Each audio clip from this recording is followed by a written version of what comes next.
10ാം ക്ലാസ്സിലെ മൂന്നാമത്തെ യൂണിറ്റായ electro magnetic ഇൻഡക്ഷനിലെ ഒരു ഭാഗമാണ് പ്രസരണ നഷ്ടവും അഥവാ പവർ ലോസും അതിൻ്റെ പരിഹാരവും.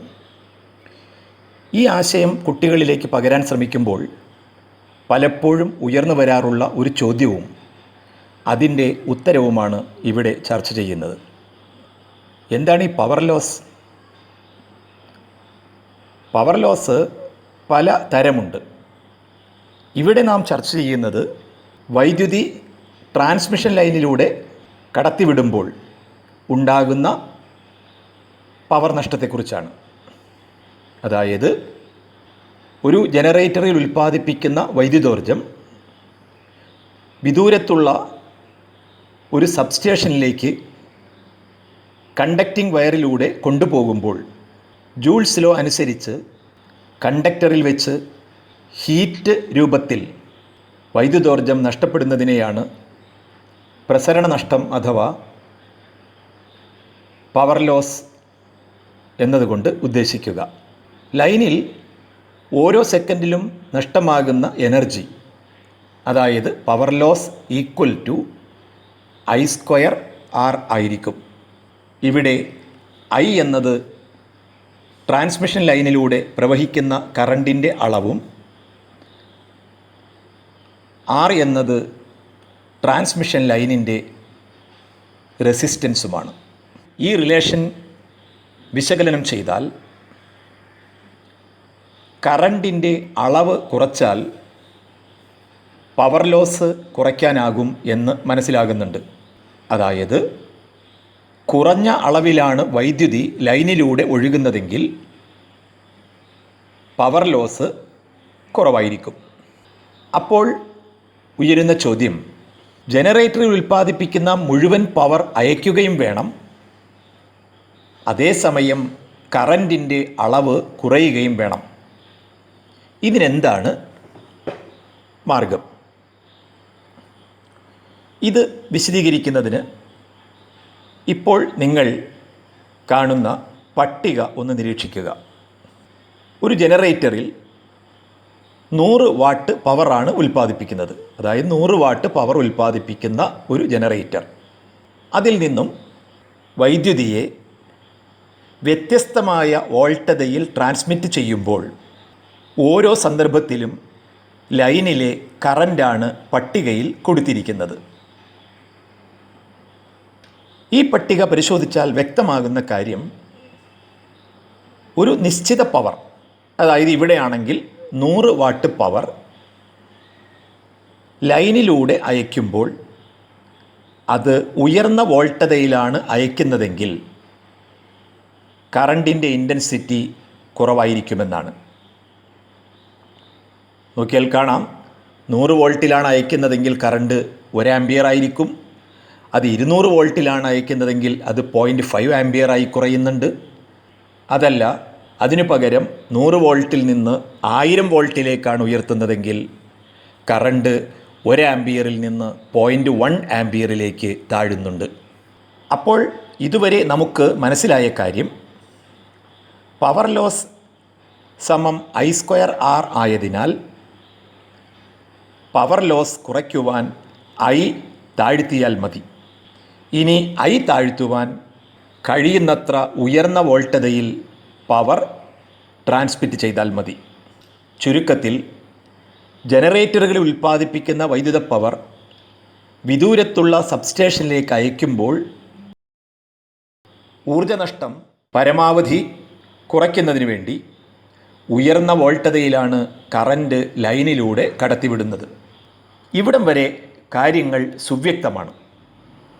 എന്നാൽ ഈ ആശയം ക്ലാസ്സിൽ പങ്കുവയ്ക്കുമ്പോൾ ഉയർന്നു വരാറുള്ള ചോദ്യം ഇതാണ്: പവർ ലോസ് സമം V²R എന്ന സമവാക്യം ഉപയോഗിച്ച് കണക്കാക്കുമ്പോൾ വോൾട്ടത കൂടുന്നതിനനുസരിച്ച് പവർ ലോസും കൂടുകയില്ലേ എന്നതാണ്. അപ്പോൾ ഉയർന്ന വോൾട്ടതയിൽ വൈദ്യുതി പ്രേഷണം ചെയ്യുന്നത് വിപരീത ഫലമല്ലേ ഉണ്ടാക്കുക എന്നതാണ് ചോദ്യത്തിലെ മർമ്മം.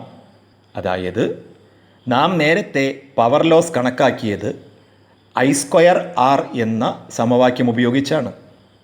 എന്നാൽ പവർ ലോസിന് V²R എന്ന സമവാക്യവും ഉപയോഗിക്കാമല്ലോ.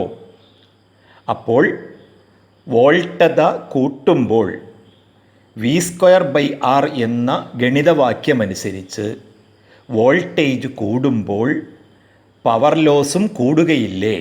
ഇത് പവർ ലോസ് കുറയ്ക്കുന്നതിനുള്ള മാർഗമായി എങ്ങനെയാണ് വരിക എന്നതാണ് ഈ പ്രശ്നത്തിലുള്ള മറുപടിയും.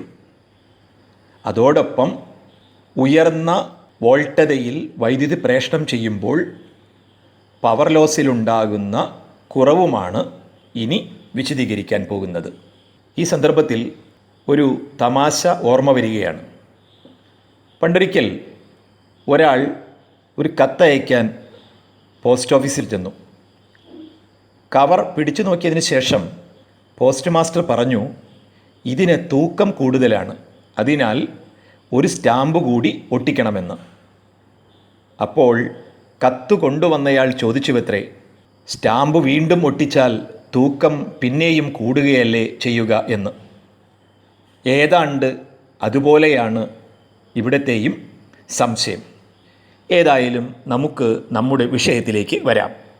ഇപ്പോൾ നിങ്ങൾ കാണുന്നത് 100 വോൾട്ടിൽ 100 വാട്ട് പവർ ഉൽപ്പാദിപ്പിക്കുന്ന ഒരു ജനറേറ്ററും ഈ പവർ ട്രാൻസ്മിഷൻ ലൈനിലൂടെ വിദൂരത്തുള്ള സബ്സ്റ്റേഷനിലേക്ക് എത്തിക്കുന്നതുമാണ്.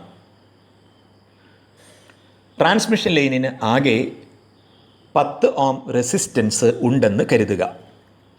ഇവിടെ ഉൽപ്പാദിപ്പിക്കുന്ന പവർ അതേ വോൾട്ടതയിൽ തന്നെ, അതായത് 100 വോൾട്ടിൽ തന്നെ. അതായത് പവർ ട്രാൻസ്ഫോമർ ഉപയോഗിച്ച് വോൾട്ടത വർദ്ധിപ്പിക്കാതെ തന്നെ ഉൽപ്പാദിപ്പിച്ചത് എത്ര വോൾട്ടതയിലാണോ അതേ വോൾട്ടതയിൽ തന്നെ ട്രാൻസ്മിറ്റ് ചെയ്തു എന്ന് കരുതുക. പി 100 വാട്ടാണ്, വി 100 വോൾട്ടാണ്. അപ്പോൾ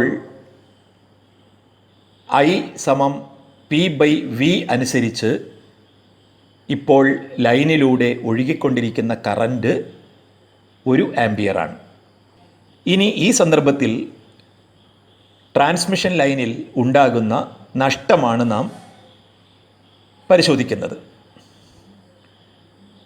അതിനുവേണ്ടി ആദ്യം നമുക്ക് ഓം നിയമമനുസരിച്ച് ഇപ്പോൾ ലൈനിൽ ഡ്രോപ്പ് ചെയ്തു പോകുന്ന ആകെ വോൾട്ടത കണ്ടെത്താം. നമ്മൾ നേരത്തെ പറഞ്ഞു ട്രാൻസ്മിഷൻ ലൈനിൻ്റെ ആകെ റെസിസ്റ്റൻസ് 10 ഓം ആണ്. ഇപ്പോൾ അതിലൂടെ ഒഴുകുന്ന കറണ്ട് 1 ആമ്പിയറാണ്. ഓം നിയമമനുസരിച്ച് V = IR ആയതിനാൽ ലൈനിൽ ഡ്രോപ്പ് ചെയ്തു പോകുന്ന വോൾട്ടേജ് I × R 1 × 10 = 10 വോൾട്ട് ആയിരിക്കും. അതായത് ഇത്തരത്തിൽ പവർ അയക്കുമ്പോൾ 10 വോൾട്ട് ലൈനിൽ ഡ്രോപ്പ് ചെയ്ത് പോകും. ഇതിലൂടെ നഷ്ടമാകുന്ന പവർ നമുക്ക് 2 തരത്തിൽ കാണാം. നഷ്ടമാകുന്ന പവറാണ് ഇവിടുത്തെ ട്രാൻസ്മിഷൻ ലോസ്. പവർ I²R എന്ന സമവാക്യം ഉപയോഗിച്ചാണ് കാണുന്നതെങ്കിൽ 1 × 1 × 10 = 10 വാട്ട് എന്നാണ് ലഭിക്കുക. അതായത് 100 വാട്ട് പവർ അയക്കുമ്പോൾ 10 വാട്ട് ട്രാൻസ്മിഷൻ ലൈനിലൂടെ ഹീറ്റ് രൂപത്തിൽ നഷ്ടപ്പെട്ടു പോകും. ഇനി ഈ പവർ ലോസ് V²R എന്ന ഇക്വേഷൻ ഉപയോഗിച്ചാണ് കണക്കാക്കുന്നതെങ്കിൽ ലൈനിൽ ഡ്രോപ്പ് ചെയ്യുന്ന വോൾട്ടേജ് 10 ആയതിനാൽ V²R പ്രകാരം 10 × 10/10 = 10 വാട്ട് എന്നാണ് കിട്ടുക.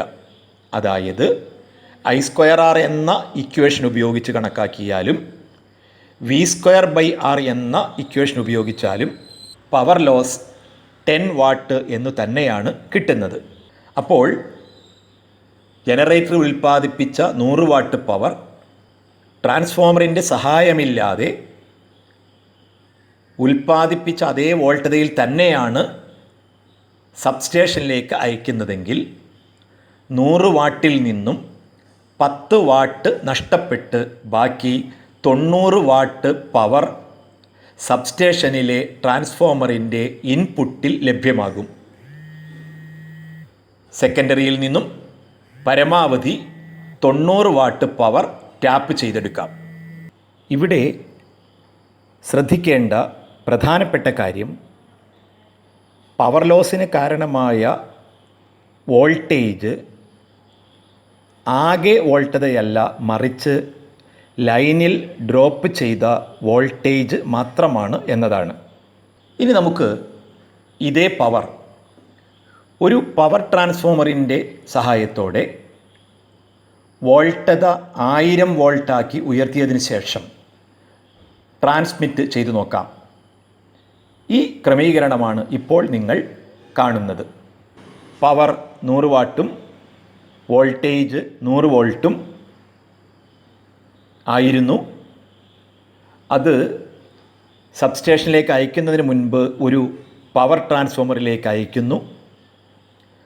പവർ ട്രാൻസ്ഫോമറിൽ നിന്നും 100 വാട്ട് പവർ പുറത്തു വരുന്നു. പക്ഷേ 100 വോൾട്ട് 1000 വോൾട്ടായി ഉയർന്നിട്ടുണ്ട്. സ്വാഭാവികമായും ഇപ്പോൾ കറണ്ട് I = P/V അനുസരിച്ച് 0.1 ആംപിയറായി കുറഞ്ഞിട്ടുണ്ട്.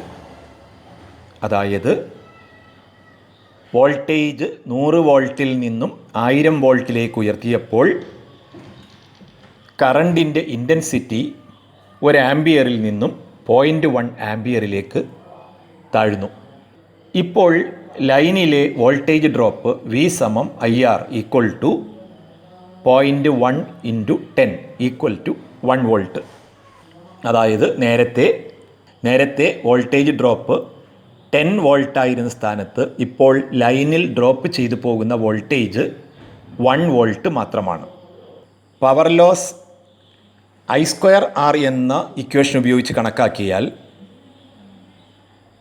0.1 × 0.1 × 10 = 0.1 വാട്ട് എന്ന് ലഭിക്കുന്നുണ്ട്. അതല്ല V²/R ഉപയോഗിച്ച് കണക്കാക്കുമ്പോഴും 1 × 1/10 = 0.1 വാട്ട് എന്നാണ് ലഭിക്കുന്നത്.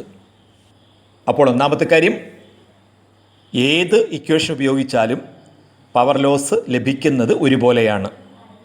രണ്ടാമത്തെ കാര്യം, ഇപ്പോൾ അതായത് 1000 വോൾട്ടിൽ വൈദ്യുതി പ്രേഷണം ചെയ്യുമ്പോൾ 100 വാട്ട് പവറിൽ നിന്നും നഷ്ടപ്പെട്ടു പോകുന്നത് അല്ലെങ്കിൽ പവർ ലോസ് സംഭവിക്കുന്നത് കേവലം 0.1 വാട്ട് മാത്രമാണ്.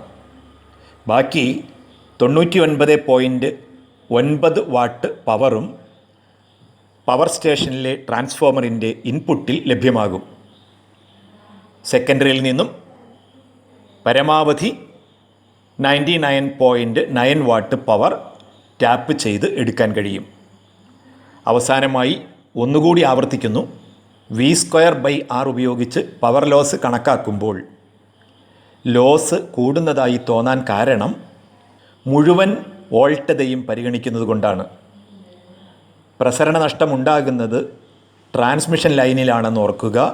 അതിനാൽ ഓരോ സന്ദർഭത്തിലും ലൈനിൽ ഡ്രോപ്പ് ചെയ്തു പോകുന്ന വോൾട്ടത മാത്രം പരിഗണിച്ചാൽ മതിയാകും. നന്ദി, നമസ്കാരം.